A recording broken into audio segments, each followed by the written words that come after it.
오늘 우리에게 주시는 하나님의 말씀입니다. 스스로 속이지 말라.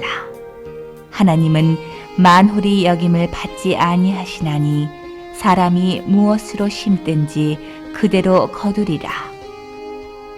자기의 육체를 위하여 심는 자는 육체로부터 썩어진 것을 거두고, 성령을 위하여 심는 자는 성령으로부터 영생을 거두리라. 우리가 선을 행하되 낙심하지 말지니 피곤하지 아니하면 때가 이름에 거두리라.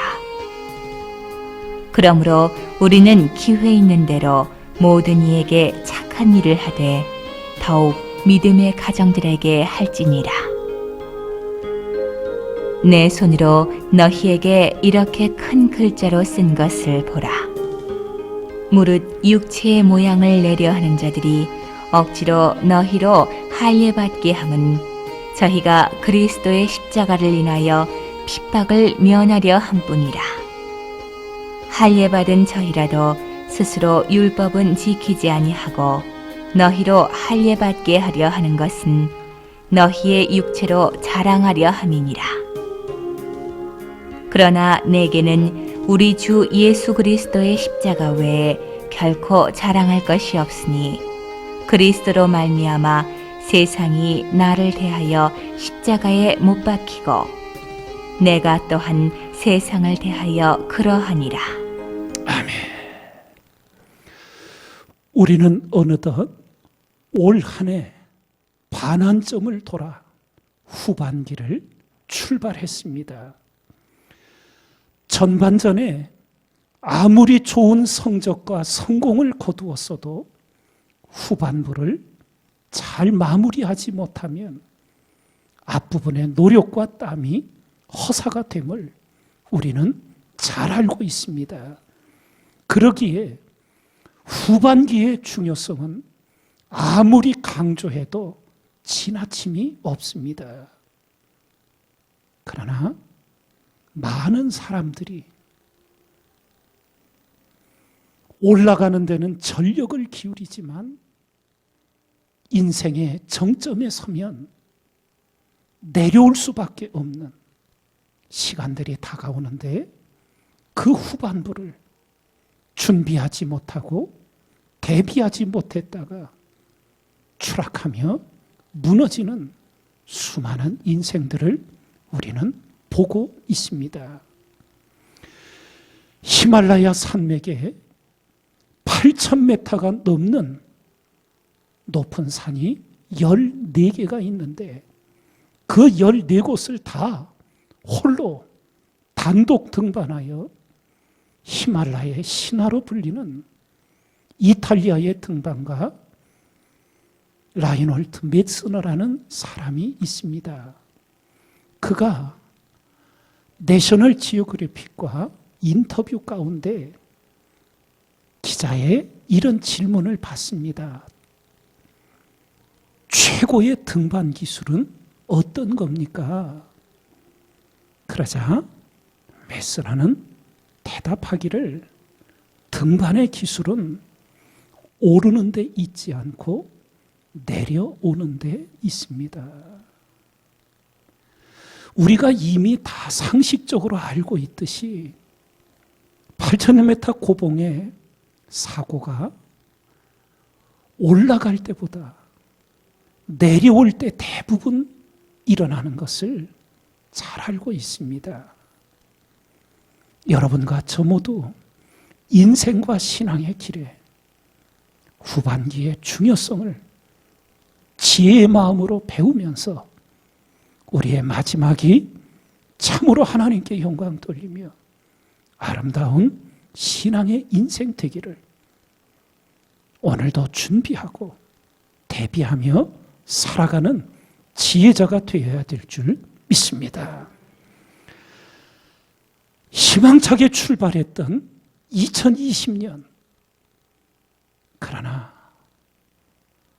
1월 중반 이후부터 코로나의 소식이 들려오며 2월부터 저희들도 직격탄을 맞은 가운데 아직까지도 어려움에 처하며 코로나 전 세계 대유행에 어려움을 겪고 있습니다.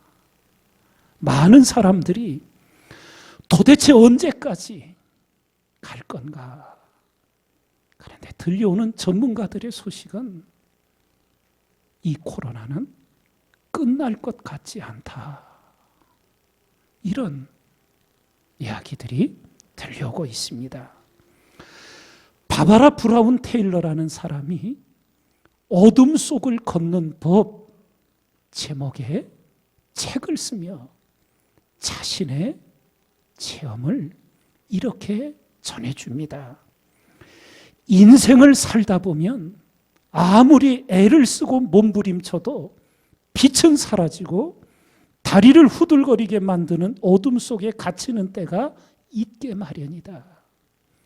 그렇다고 어둠의 시간이 반드시 나쁜 것만은 아닌 까닭은 빛 가운데서는 절대 배우지 못한 것들을 어둠을 통해 배울 수 있기 때문이다. 이런 통찰을 우리에게 전해주고 있습니다. 인류 역사 속에 사람으로서 겪을 수 있는 가장 큰 고난을 겪은 욥이 그 어둠의 고난을 통과한 이후에 간증한 한 구절을 다 기억하실 겁니다. 내가 죽게 대하여 귀로 듣기만 하였사옵더니 이제는 눈으로 주를 배움나이다. 어려움이 고난으로만 끝나지 않게 하는 신앙의 지혜를 우리 모두 배워가야 될 줄 믿습니다. 우리가 잘 알고 있는 다윗 또한 일생에 수많은 전쟁을 치릅니다. 생명의 위경에 처했던 때가 한두 번이 아니었습니다. 그런 그가 성령의 감동으로 간증한 것이 바로 시편 23편 아닙니까? 내가 사망의 음침한 골짜기로 다닐지라도 해를 두려워하지 않을 것은 주께서 나와 함께 하심이라. 주의 지팡이와 막대기가 나를 안위하시나이다. 주께서 내 원수의 목전에서 내게 상을 베푸시고 기름으로 내 머리에 바르셨으니 내 잔이 넘치나이다. 또한 기독교 최고의 전도자였던 사도 바울, 빌립보 지역에 복음을 전하다 매를 맞고 지하 감옥에 갇힙니다. 그러나 그는 믿음의 성도들에게 성령의 감동으로 편지를 이렇게 써 보냈습니다. 아무것도 염려하지 말고 오직 모든 일에 기도와 간구로 너희 구할 것을 감사함으로 하나님께 하려라. 그리하면 모든 지각에 뛰어난 하나님의 평강이 그리스도 예수 안에서 너희 마음과 생각을 지키시리라. 한마디로 어려움과 고난의 시간을 지나며 우리 믿음의 선진들이 하나님 앞에 갔던 신앙의 행동은 감사였습니다. 그러므로 여러분과 저 우리의 모든 시간은 하나님께 감사하는 데 쓰여지는 은혜의 삶, 우리도 오늘 여기서 살아가야 될 줄 믿습니다. 하나님께서 말씀하십니다. 사람이 무엇으로 심든지 그대로 거두리라. 콩 심은 데 콩 나고 팥 심은 데 팥 난다는 것을 우리는 잘 알고 있는데 그런 곡식만 심는 게 아니라 사람이 생각을 심은 것이 그 삶을 결정하고 맙니다. 지금 이 세상에는 양립할 수 없는 두 사상이 끊임없이 대립하며 오늘을 이루어 왔습니다. 하나는 사람이 주인이라는 인본 사상이요. 다른 하나는 하나님이 주인이시라는 신본 사상입니다. 인본 사상은 한마디로 사람이 주인입니다. 세계의 모든 사람들이 자타가 공인하기를 세계에서 가장 뜨거운 열심 있는 그리스도인들이 남한 땅에 살아가고 있다고 해요. 별로 동의 안 하십니까? 밖에 나가보면 아셔요. 우리 대한민국의 그리스도인들처럼 헌신하고 충성하고 기도하고 봉사하는 교인들 다른 나라에서는 찾아보기가 쉽지 않습니다. 반면에 세계에서 가장 뜨거운 공산주의자, 그들이 또 우리 한반도 북녘 땅 반쪽에 살아가고 있습니다. 2004년 남포육아원 개원식 때 북한을 방문해서 평양 대동강변 한복판에 있는 주체사상탑을 보았습니다. 그 기단에 붉은 글씨로 새겨져 있는 걸 여러 차례 말씀드렸지요. 사람이 모든 것의 주인이며 모든 것을 결정한다.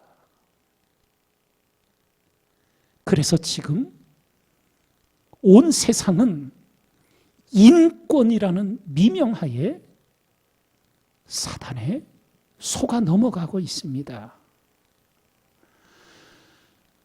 지금 현재 우리 한국교회가 사회를 향하여 몸부림치고 있는 게 있습니다.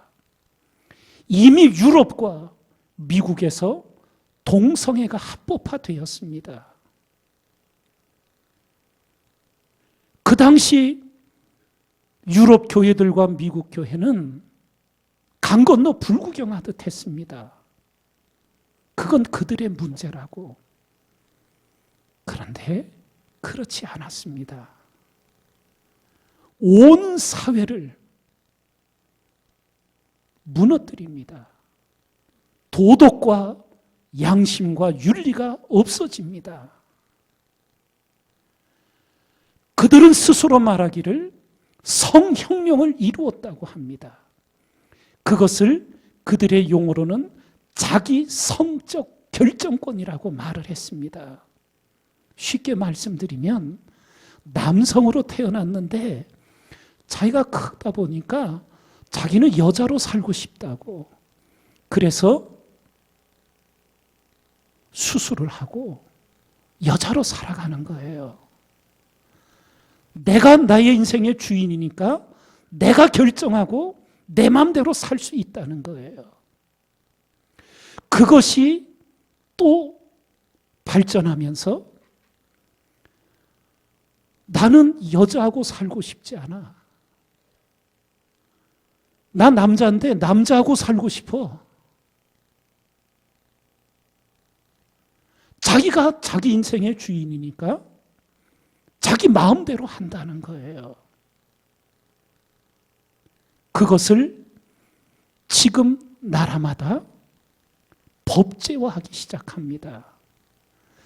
우리나라도 교묘한 용어를 써서 포괄적 차별금지법, 이런 용어로 지금 국회에 상정이 될 것이고 큰 논란이 이제 벌어지고 있는데, 우리 한국교회는 영국교회, 유럽교회, 미국교회 그 사회의 전철을 미리 보았기 때문에 지금 인권으로 포장된 사단의 기만 전술을 힘을 다해 막아내고 있습니다. 사단의 기만 전술은 어떤 겁니까? 에덴 동산의 선악과 금령을 정하시고 너희가 먹는 날에는 어떻게 되리라? 정령 죽으리라. 그런데 사단이 하와를 미혹할 때 결코 죽지 아니하리라. 동일함이 지금 벌어지고 있습니다. 성경은 말씀합니다. 스스로 속이지 말라. 인생의 가장 처참한 일 중에 하나가 우리 속담의 표현을 빌면 지는 지가 찔렀다. 그게 옳은 줄 알고 평생을 살았는데 죽음을 앞두고 인생을 돌아보니 잘못 살은 거예요. 지는 지가 찌르는. 사단의 기만 전술에 속아 넘어가는 거지요. 우리가 의식하든 의식하지 못하든 신앙의 자리에는 영적 주인 전쟁이 벌어져 있습니다. 주인 전쟁이란 뭐냐? 하나님이 그 인생의 진정한 주인이 되어 있느냐? 아니면 입술로는 하나님이 주인이라고 말하지만 실제적으로는 자기가 자기의 주인 되어 살아가느냐? 이 전쟁이 여러분과 저에게 끊임없이 벌어지고 있는 겁니다. 우리는 성경에서 노아의 모범을 배워야 합니다.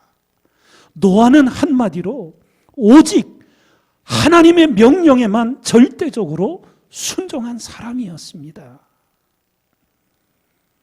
노아, 방주와 홍수 이야기를 우리가 잠깐 살펴보면 하나님께서 노아에게 세상의 죄악이 관영하여 물로 심판을 하시겠다고 말씀하시며 산에 잣나무를 가져다 방주를 지으라고 명령을 하셨습니다.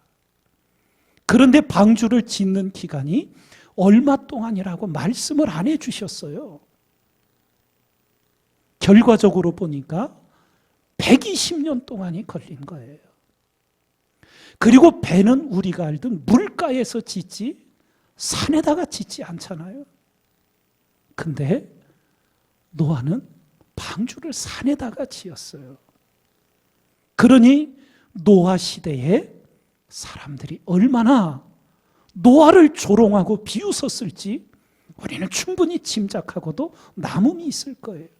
지금 하늘이 청청하고 비가 오는데 10년도 아니고 120년 동안 멀쩡한데 무슨 홍수 심판이냐. 때가 되자 하나님이 노아의 8가족을 방주로 들어가라고 하셨습니다. 그래서 노아 8가족이 방주에 들어갔더니 하나님께서 방주에 문을 닫으셨다고.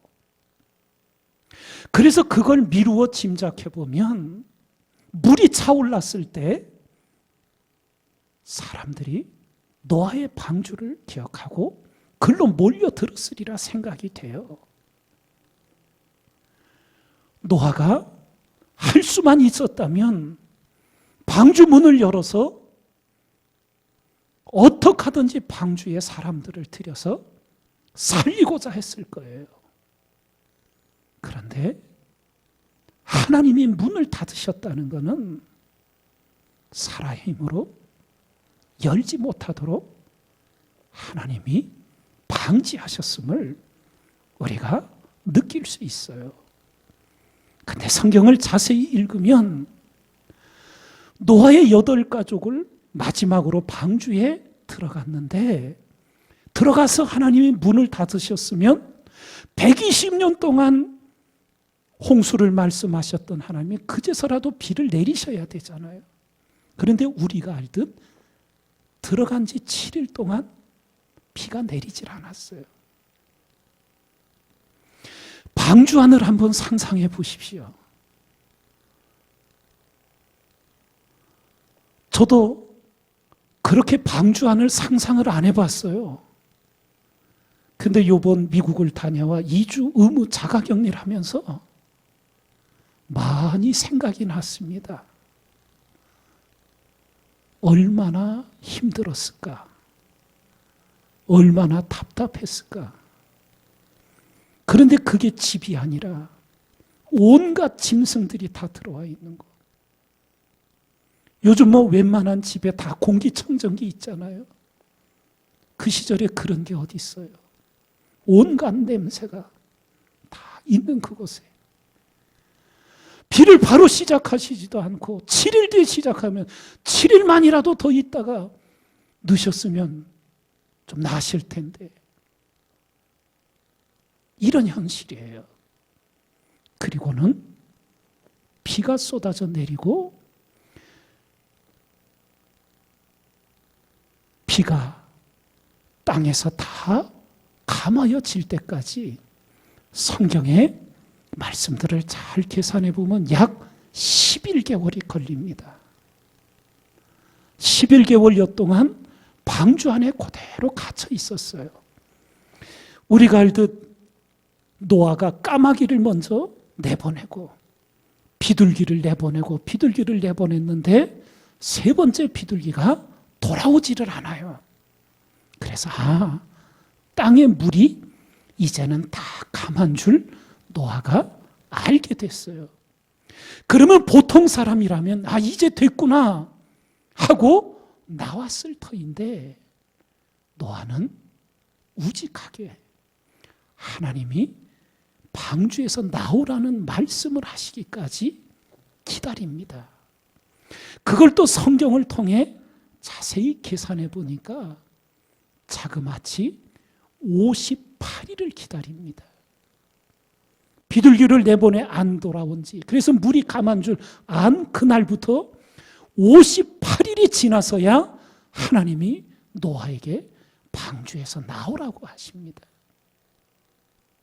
아마 노아는 58일이 아니라 580일을 기다리게 하셨어도 하나님이 나오라고 말씀하시기 전까지는 방주에 머물렀을 것 같습니다. 하나님의 말씀 앞에 자신을 온전히 순종하는 하나님을 그 인생의 참 주인으로 모시는 노아의 모범을 여러분과 저도 배우고 이 시대 더욱 하나님을 경외하는 자로 살아가야 될 줄 믿습니다. 사람이 무엇으로 심든지 그대로 거두리라 하시며 자기의 육체를 위하여 심는 자는 육체로부터 썩어진 것을 거두고 성령을 위하여 심는 자는 성령으로부터 영생을 거두리라고 분명한 차이를, 명료한 차이를 우리에게 말씀하고 계십니다. 우리는 예배드리고 하나님께 기도할 때마다 나는 지금 어디에 있는가?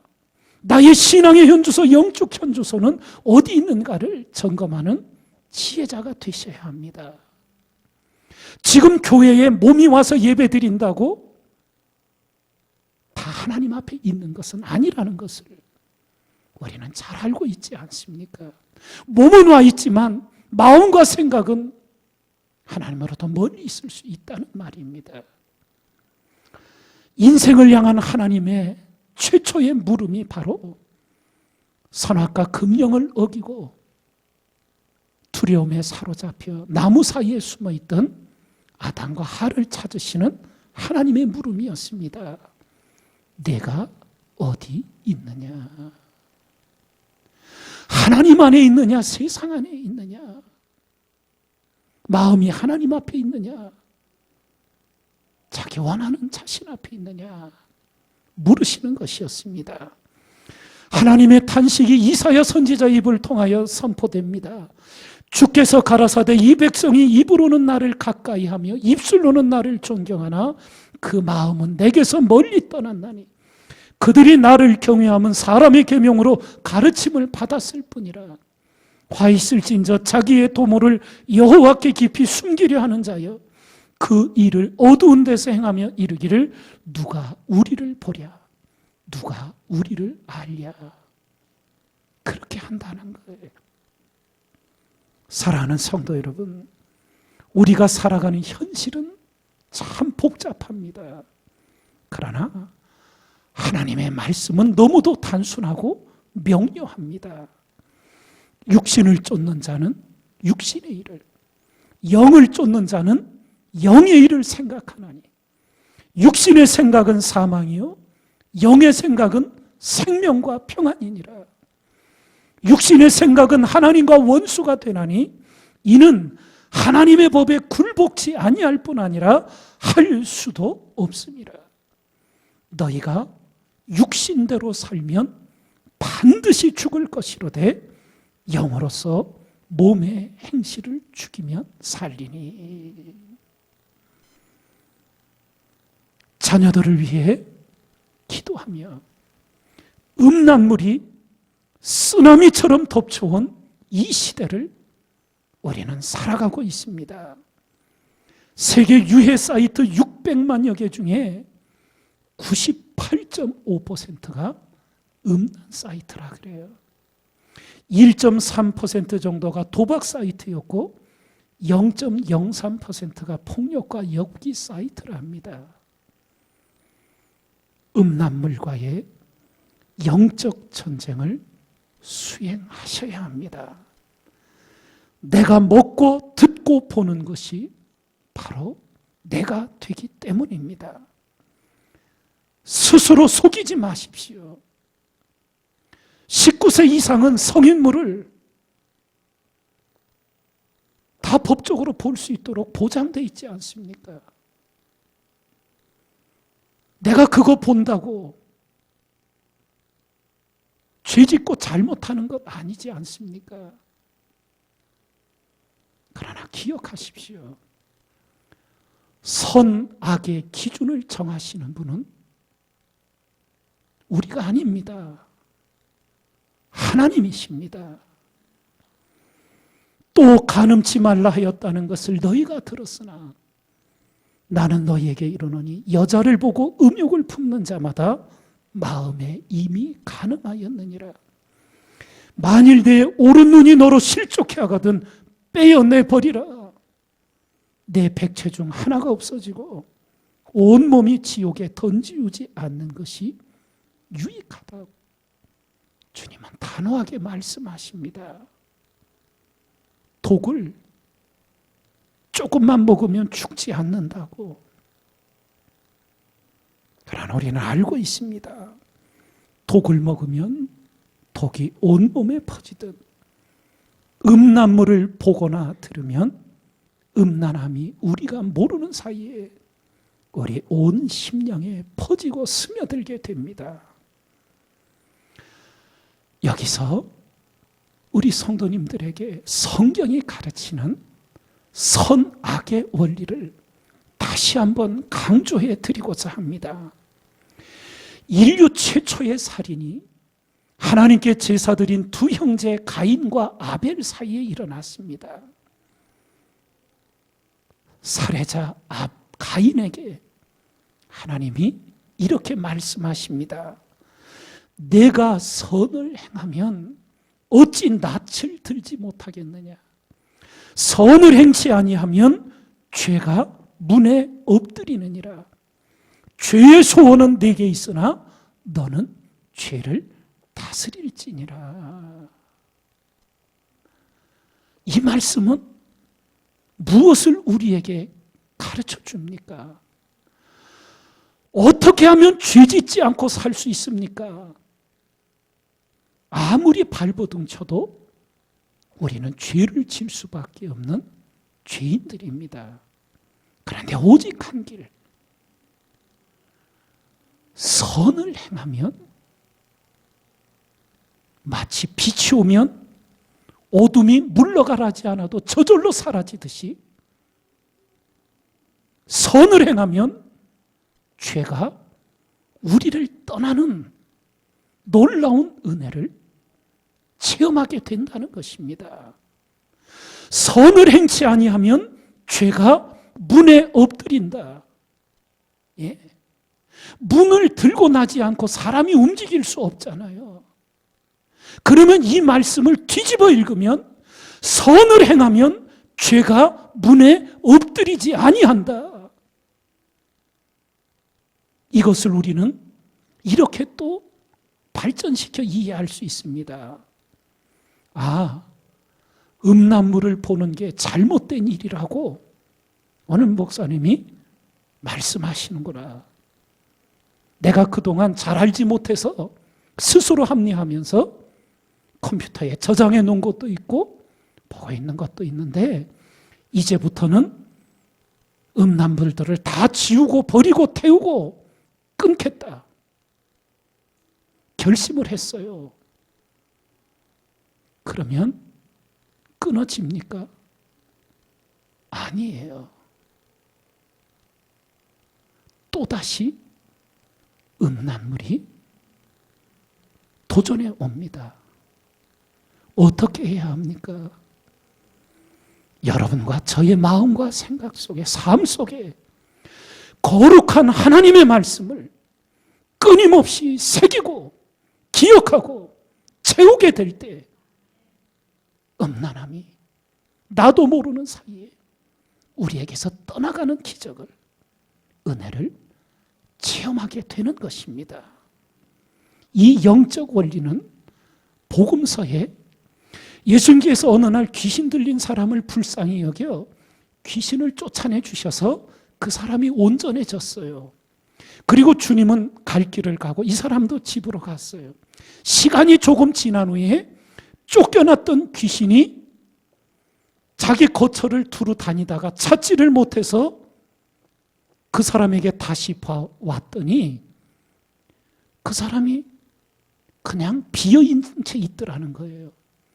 그래서 자기 귀신 동료들을 데려다가 함께 그 사람에게 들어가서 그 사람이 처음보다 나중에 더 심하게 귀신 들렸다고. 이 말씀은 뭘 얘기를 해줘요?